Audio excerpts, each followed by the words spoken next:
Hi, and welcome to Crypto for Advisors, a podcast by Synergist. More than a third of Australians are into crypto, yet nearly 90% of advisors will not discuss it with them. I believe this is exposing investors to unnecessary risks, compromising the value of advised relationships, and limiting investment performance.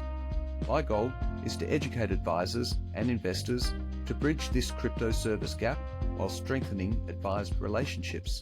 So let's get into today's episode. Welcome to another episode of Crypto for Advisors, podcast by Synergist. I have got Amy-Rose Goodey from DECA with me today, which I'm very excited about. Amy is one of the most connected and well-informed people in the industry, being the CEO of DECA, which is the Digital Economy Council of Australia. Amy is a creative tech person. She brings the intersection of creativity and technology into her career. She's got a background in tech with telco and mining industries. She's also a building designer, and importantly, she's been in crypto since 2016, which makes her what is affectionately known as an OG in the industry. So, Amy, thank you very much for joining me on the podcast today. How are you? Thanks, Andrew. It is wonderful to be here. And I think as we keep using the word OG, we're just all going to get older and older. So I'm going to try and move away from OG if I can, because soon it'll be 20 years, it'll be 30 years, and everyone will know that I'm pretty much a grandma. Oh, well, look, as they say, the only thing worse than getting old is not getting old, Amy. Yeah, good point. But 2016, that is a long time in the crypto world, isn't it? It's there's most people, like for me, I only really got into crypto maybe in the 2021. So you've got many years on top of me. Yeah, and look, we age in dog years in the crypto industry. It feels a lot longer than nearly 10 years. So it's been a lot of journeys, honestly. It's aged everyone, and it continues to be a really volatile, tumultuous industry to be in as we mature. Yeah, and you're uniquely placed being the CEO of DECA, Amy, that not only have you got the tenure and the longitudinal data set of being involved in the industry for 10 years, but you're also sitting at the top of the peak body for the industry. And so you've got a really good bird's eye view of the landscape and where it is today. How would you describe the industry today compared to where we've come from? Well, I've been with the Industry Association for 6 years. Around 6 years ago, there was a merger between the Australian Digital Currency Association and the Blockchain Australia Association. And that was because both sides, the technology and the application, which is digital assets, came together and said, I think we're doing and we want the same things. And that was a maturation. And then the industry started to grow. But at that time, when I first joined the association, very, very new, the maturity of the industry was, we were still trying to find our feet. A lot of the membership was startups. There's a lot of innovation happening. A lot of new exchanges were launching. And obviously we still had our OGs of the exchange worlds. But look, it was a very different time. And I see that in a reflection of the membership base itself and the different types of verticals and industries that we have within the DECA membership now. So last year, we rebranded from Blockchain Australia to the Digital Economy Council of Australia. That was because of the membership base itself and the diversification of our members across multiple different verticals. And obviously we've seen the evolution of crypto. We see stablecoins, we saw NFTs, we've seen TradFi come in. Where do I start really? We've seen it move from Bitcoin all the way up to now tokenization and just the real innovation across trade and the economy itself. So we saw that and we decided we really need to embrace our members so that everyone sees themselves within the association. And so, we broadened and the representation is growing. Yeah. Yeah, it's fantastic. And you just had your main conference last month up in the Gold Coast, which which I attended and I found fantastic. I really enjoyed it. And I think in your opening address, you mentioned that you had doubled the number of attendees year on year. And that's a bit of a sign as well, isn't it? It is. And also the appetite outside of of crypto is growing. So lots of different representatives across payments as well, and banking. We had our exchanges and digital asset businesses in there. We had international delegates come in as well. So that is just a real reflection of the appetite that we're seeing within Australia. Comparatively, globally, we could obviously see some developments in Australia that would fuel more innovation and fuel more growth, which is what the industry is seeking quite aggressively, actually, at the moment from the government. But back to the conference itself, the reason why it grew this year is because the focus was really on showcasing real world use cases across the whole blockchain ecosystem. Previously, there was a focus on digital assets, but what we know, particularly from the government lens, is, there's the requirement of evidence. What is your industry achieving? What are you contributing? Yep. And so we really wanted to showcase actually globally. So we had global businesses come in and showcase what our capability as an industry is, and the impact that we have and the contribution that we make to the Australian economy. So that was a purpose, and that's why the conversations and the sessions and the speakers were so diverse this year. And it was entertaining, I think. It was, and really collaborative as well. It was just great to watch. And I think it's because there's so many entrepreneurs, there's so much innovation, and there's such a huge amount of potential for the technology that everybody just wants to support each other. And even when you see competing exchanges in the room, they're all actually collaborating and supporting each other, because they want the industry to continue to mature and evolve and grow, and they can see the potential is still only just really at a nascent level and in its infancy. And that was very evident in the conversations that I was having pretty much with everyone, really leaning on an open door no matter who you go up and talk to. Yeah. Everyone wants to help and wants to see if they can support you, which I found really energizing and motivating, particularly for my business.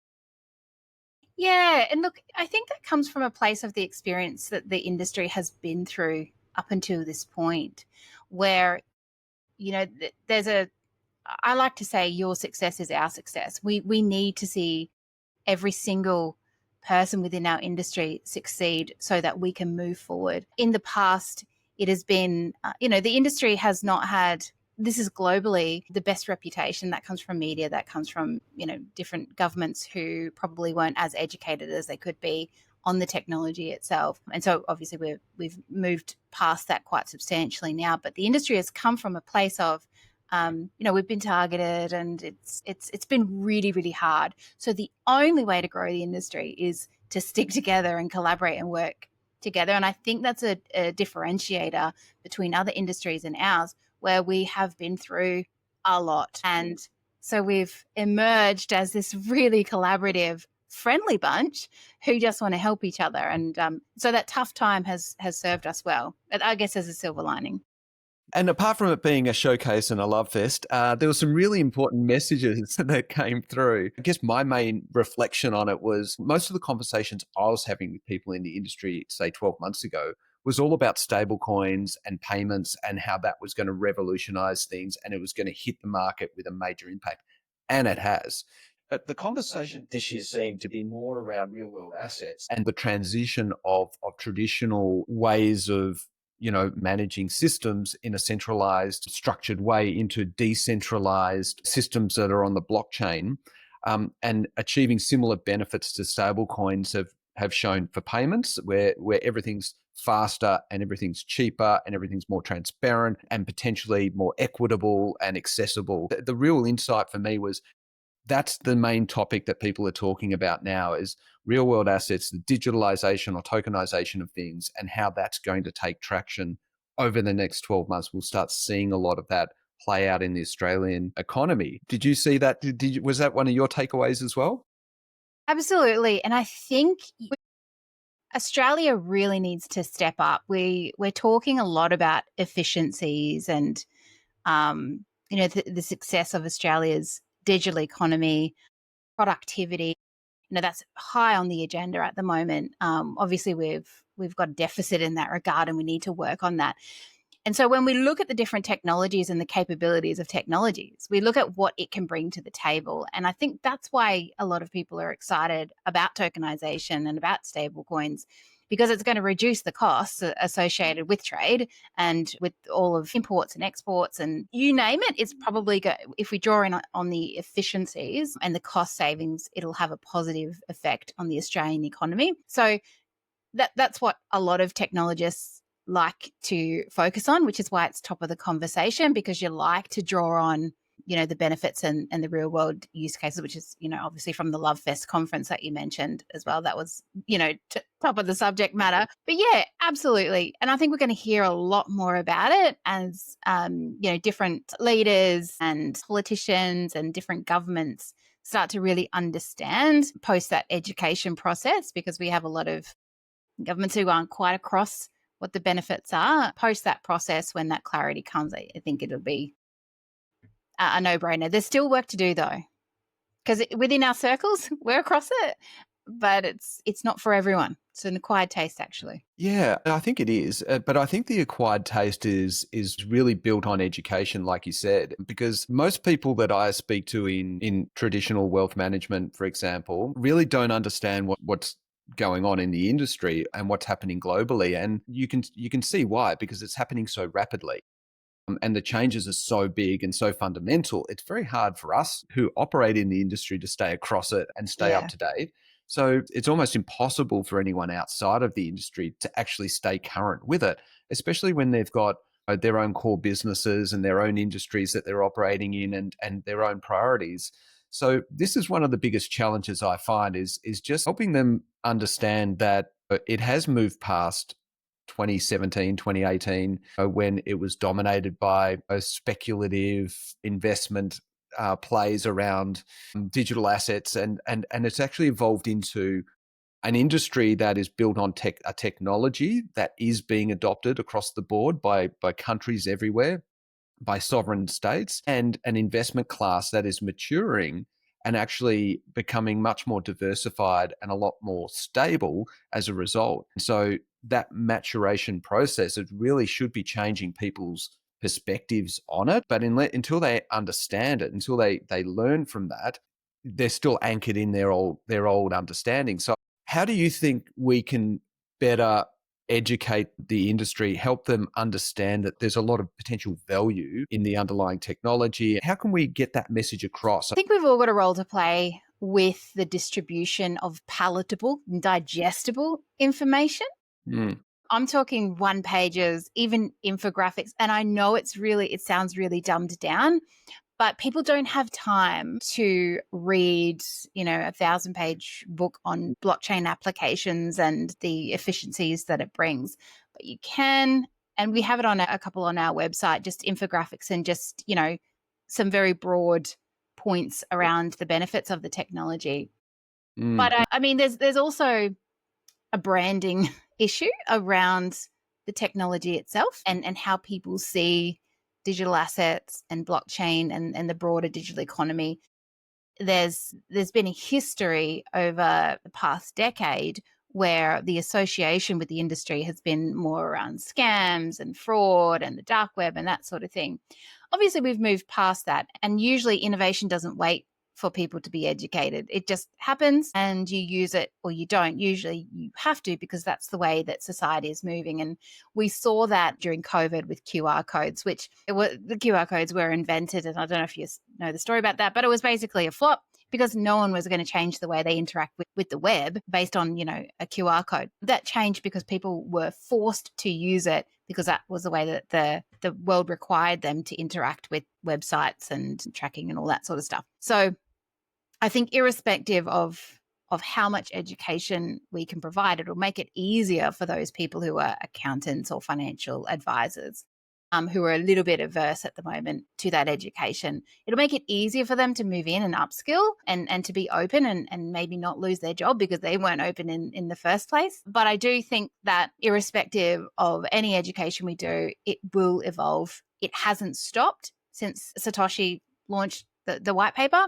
It has only moved forward irrespective of all of the branding problems and it will continue to do so, to the point where, as you've seen, countries are adopting, the US is moving forward really quickly. So me just thinking about different industries and different professionals, and wanting to help them retain their positions and maybe upskill, I would say let's do as much education as possible, bite-sized pieces, but it's going to Yep. happen anyway. So it's up to them.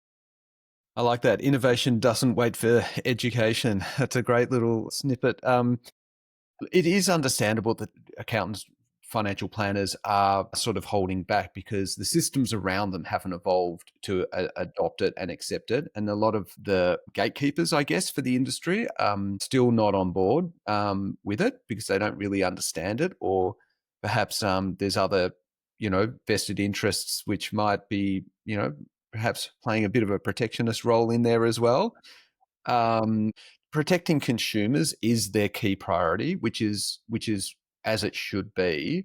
Um, but you're not protecting consumers by refusing to actually support them in an advised relationship, Mm. because the consumers are just going to go and do it by themselves. All you're doing is protecting your participants, the practices and the dealer groups, and the from potentially a bad experience in that asset class, but you're not protecting the consumer. So I think the industry needs to evolve its thinking there. And I think that's going to come down to the licensees having conversations with asset consultants and really getting a better understanding of the asset class.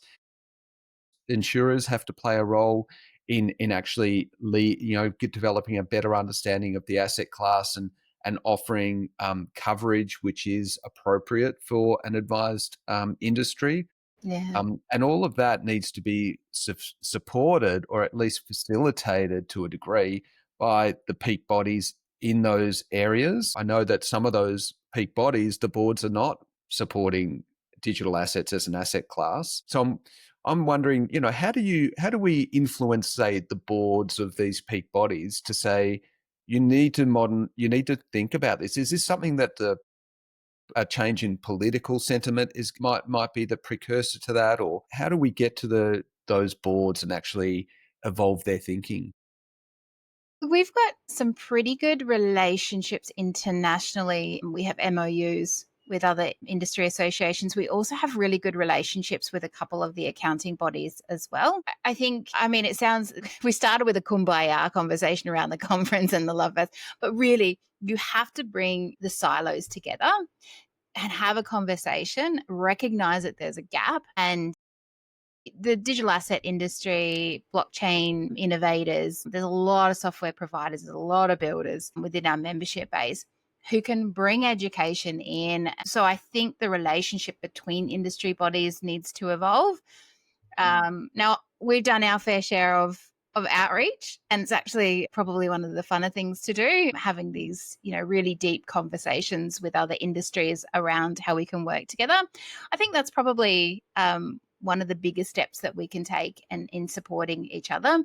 I also think that an industry association really does need to beat on the doors of our policymakers and our government to bring about change, because the confidence that, let's say, financial planners or advisors have, that they don't feel confident in advising because they don't have that regulatory framework around them. That they're not going to take that risk. So there needs to be regulation. There needs to be clarity. Otherwise, their only choice is to remain stationary. So as industry associations, we can together, if we all come to the table together as a united front to make these changes and to push, I think that's probably one of the mechanisms that we can use. And we should just assemble, really, is what I'm trying to get to here. But then, the different industry associations come together, and we're not going to mention any names, but I know who you're talking about. They just need to be, I guess, more open to the relationship.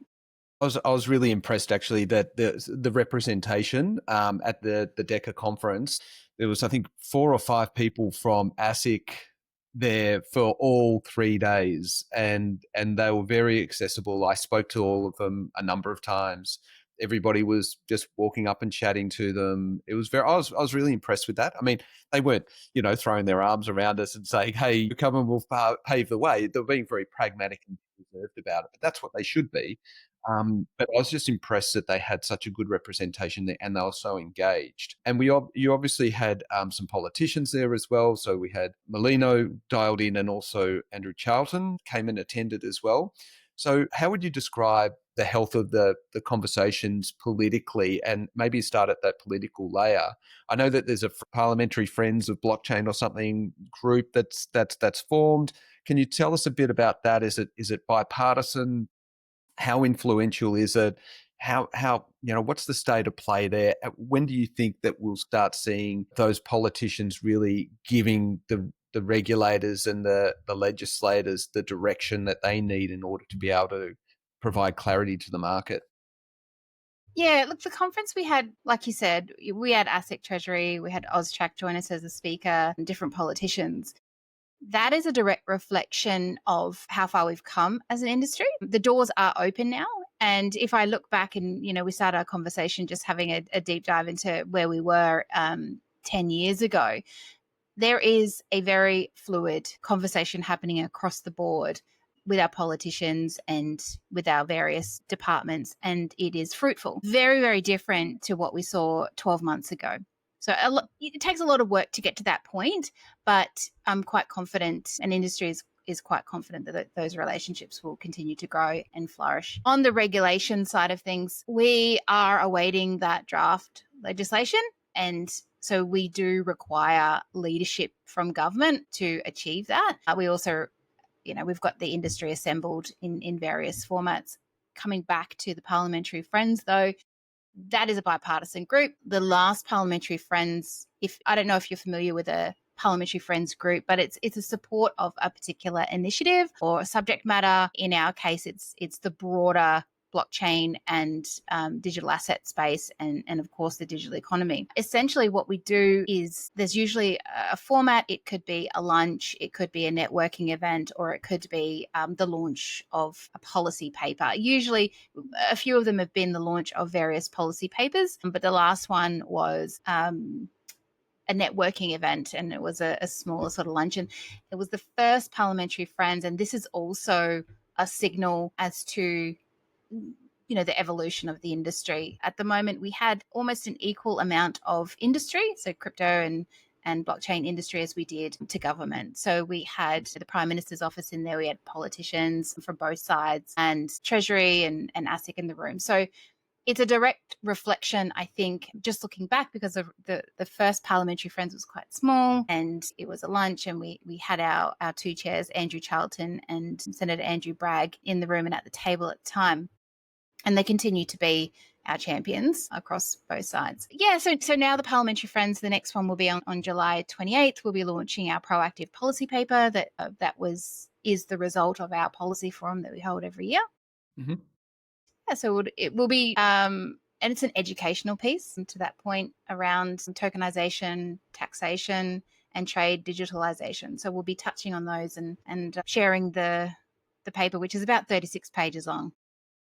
Fantastic. I look forward to reading it. And do you think that it's a pure coincidence that the politicians are becoming more interested now that a third of Australians own crypto as an investment? I think that number's a bit low. I do think yes. And one of the first initial drivers was the US election, where crypto was one of the drivers of votes. Really, there was a cohort of young crypto investors, and I think Trump was speaking directly to that cohort. And that was an acknowledgement that the crypto industry, crypto investors were a massive piece of the population, and speaking to them could sort of sway an election, which is what you found in the US. So during that time, Australian politicians did look to the US, and they were, we're a very, very different jurisdiction though. So we obviously didn't go down the same path. It would have been a very different story if we did. But yeah, we saw, and there was a recognition that crypto was a big piece of the puzzle, and so it needed to have a little bit more attention than it had previously had. And yeah, so we did see some interest from different politicians come from that stage. Yeah, I think there's similarities, but obviously quite different systems as well. And it did appear like there was a lot of single issue voters coming out and voting based on crypto in the US, and because obviously it's not compulsory for them to vote. So it's more likely to engage them around something like this. And but in Australia, even though we've got the ninth highest adoption rate of crypto in the world as a country, it doesn't feel like it's a single issue topic for voters in Australia yet. But I do look at it and think, our 25 to 35-year-old cohort, there's more than 50% of people at that age group own crypto now, which is mind-boggling, really. And look, admittedly, I sort of look at them and think that they see it more like a sports bet account than a ComSec account kind of Yeah. thing. But it doesn't matter. They're still engaged with it and they're still learning, and that gives them this great insight into the asset class, and it gives the providers the ability to be able to take that younger generation on an educational journey and teach them investing, even though they may not have come in with necessarily realistic goals or targets about what they wanted. Nonetheless, they're engaged, and you've got that opportunity to start assisting them and building them with a bit more of a longer term strategies. And when you start seeing that, I think that will become much more influential in their voting preferences. If you've got governments coming in and actually recognizing that and actually catering to that, rather than just traditionally skewing to the baby boomer segment with where all the wealth already exists, then, at some point there will be a tipping point where the weighted numbers bias away from the baby boomer older demographic from a voting bloc to the younger demographic who are looking for something different. I think that, I don't know when that tipping point's going to arrive, but I'd imagine it's going to be in the next 10 years. Yeah, I think so too. This is an onion, really, very, very multi-layered, where when we look at the demographics and what sort of investments they're making, what it says, I think, to the government is that Australians are evolving. What they need and what they want is evolving. It's not just around digital assets, it's also around their preferences in life and what they prefer to hold and what they just don't think that they have any chance of access to. And also the personality of the younger demographic, what they values around different generations is shifting to the point where, owning different things isn't really that important. And in a lot of ways, when I have conversations with younger people, which I do a lot because I've got younger nieces and nephews and also children myself, it's more about making an impact. What am I going to do with my life? And buying property and that sort of thing, it's interesting because it's not top of mind. It's more, what sort of job am I going to have? And what am I going to do with my life? And maybe I might get involved in something digital over here. It might be crypto, it might be gaming, it could be anything. But it's really, when you talk about different opportunities, and this is not financial advice, but when you talk about investment to young people, it's almost as if it's not their number one. They just really want to do better. And they see the different path that the older generations went down as not being optimal. And so I think we will see government respond to that trajectory, to what Australians want. And at the moment, there's housing crisis. There's all sorts of issues that we're having in Australia that's front of mind. But yeah, I just think Australia is going to be a different place, and our priorities will be different, and the government will evolve and speak to those priorities. I've got young adults, children as well, and a lot of the things that I guess we grew up aspiring to do and achieve, they have a very different mindset. They feel locked out. They feel like it's simply not accessible for them. And despite all of these headwinds that they've got, and they can look at the world in a fairly bleak lens at times as well, I think blockchain technology and cryptocurrencies and as real shining lights of hope of a new of something better, so a hope for something that they can access and achieve a step change improvement in society over. So I think that it's really exciting, and that's probably part of the reason why younger generations have really flocked to it as well. It is that Yeah. hope element. So speaking of hope, Bitcoin's just plumbed new all-time highs as we're talking, as we're recording. If we were having this conversation again in 12 months from now, what do you think would be a likely environment that we're going to be operating in, and what would be the bull scenario of that? Yeah, look, as soon as we have the clarity around regulation, we will see international interests converge really on Australia, and we'll see a consolidation. So the conversations I have outside of Australia are around when's regulation coming, because we want to move in, or they're itching to move into Australia, or they already are. No one knows they're here. And as soon as the regulation comes in, they're going to launch, and they're going to launch really hard. And they're currently looking at different businesses who are operating here to acquire. So we don't see that on the surface, but under the surface, the duck is paddling and you can't see the ripples. So what will happen once we see that regulation is an environment for growth and scaling and clarity, consolidation. Businesses will buy each other, they will merge together. And I do see that in the next 12 months when that clarity comes. So, when you're watching the Olympics or, you're on your marks, get set, go, we're in that just about to launch stage. As soon as that gun is fired, you will see massive change in the industry. And that's where I worry about our accountants and our financial advisors, because once that clarity comes, it'll be more of a sprint. And you'll have to catch up really, really fast because you haven't done the legwork before the sprint. So I would say in 12 months' time, if everything goes to plan, maybe 18 months, we will be going for gold, I think, as Australia. Right. So we're at the starting blocks, and the starter's pistol, that's when legislation is announced, passes Parliament, or when the draft comes out. And what do you think that trigger point will be?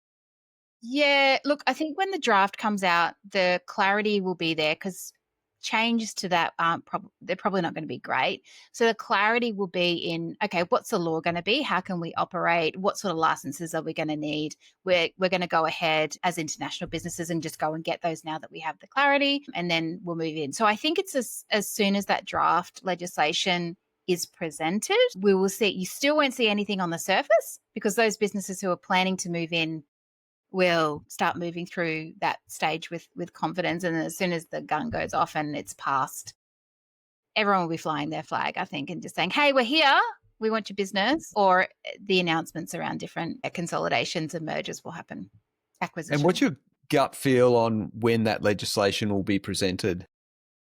Look, it should be before the end of the year. There's a few things that are happening. Obviously, the guidance from ASIC is required, and the draft legislation is being drafted, actually, as we speak. So, look, it should be the regulatory initiatives grid, which was released by Labor earlier this year, does say that the draft legislation should be released second quarter. I do think it's going to be a little bit later than that. And there might be some changes to what we were expecting, but I don't think they're going to be substantial. That's my view, but that's, that could change with whatever's released. So, yeah, before the end of the year, hopefully. Fantastic. Wow. Super exciting times. Yeah, it is. Yeah, thank you for all that insight. That's actually given me a lot more clarity than I had as well. So the industry is primed, it's ready to go, and we're here to help anyone who wants to learn more about it. Absolutely. Fantastic. All right, Amy, how can people find out more about DECA and follow you? LinkedIn is the best spot to find me. DECA.org.au is where you'll find the association. Fantastic. All right. I'll put them across here so that people can see it, and I'm sure you'll get a few followers as a result. Thanks. Amy, thank you so much for coming along and being on the podcast, and also for all of your help that you've given to the industry and to me personally as well over this journey. It really means a lot. The industry's in a much better place to have having people like you in those leadership roles. So thank you. Thanks, Andrew, and right back at you. Thanks for everything you do. All right. Cheers. Thanks. Bye. This podcast is for informational purposes only and does not constitute financial advice. All views of Andrew McPhee and his guests are their opinions only and do not reflect the opinions of Synergist. You should not treat any opinions expressed as a specific inducement to make a particular investment or follow a particular strategy.